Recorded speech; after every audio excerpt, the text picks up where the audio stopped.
What's in a Name? Forum video post number 2.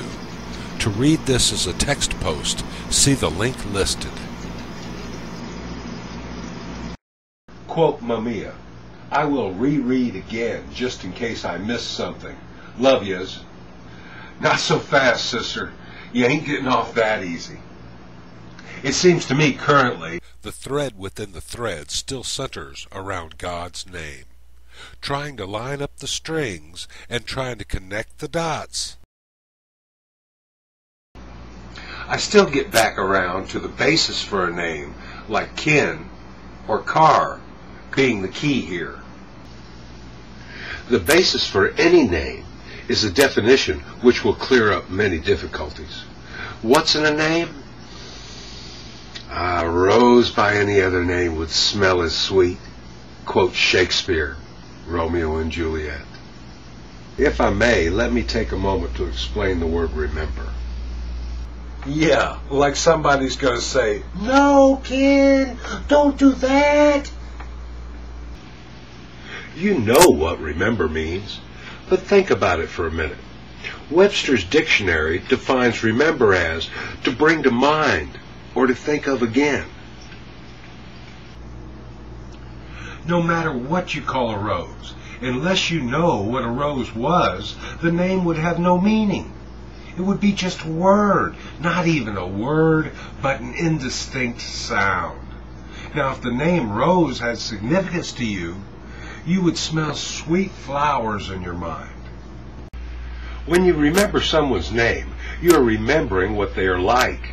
For example, if you know someone and can't remember their name, you can describe them. You can remember what they're like. If you have a name but don't know who or what they're talking about, it doesn't mean anything. Even worse, if you have a name paired with something opposite or different than what you think, it becomes easy to believe a lie about whatever is named.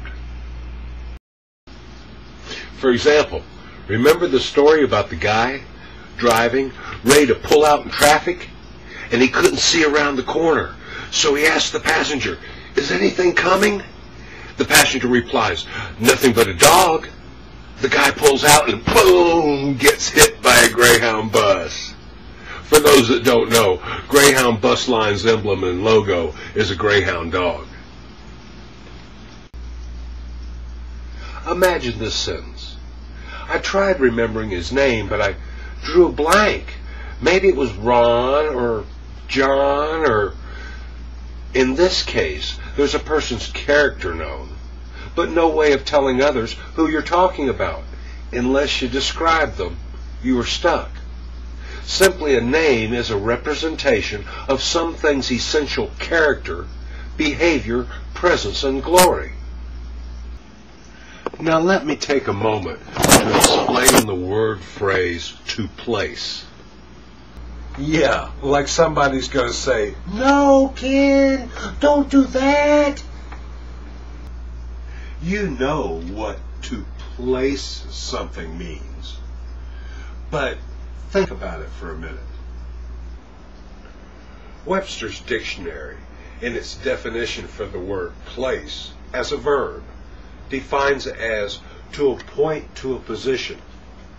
So when one places something somewhere, one is putting that something in a particular, specific, and certain location.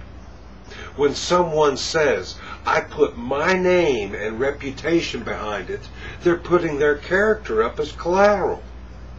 Is God going to put his name up as collateral for people who don't believe in him or aren't willing to do what he asks? I will worship toward thy holy temple and praise thy name for thy loving kindness and for thy truth. For thou hast magnified thy word above all thy name. Psalm 138:2.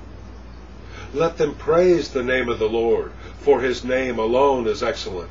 His glory is above the earth and heaven.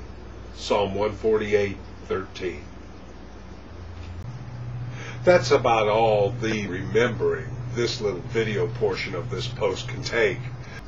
To understand more about these principles, log on and read more about it in the forum post at this link.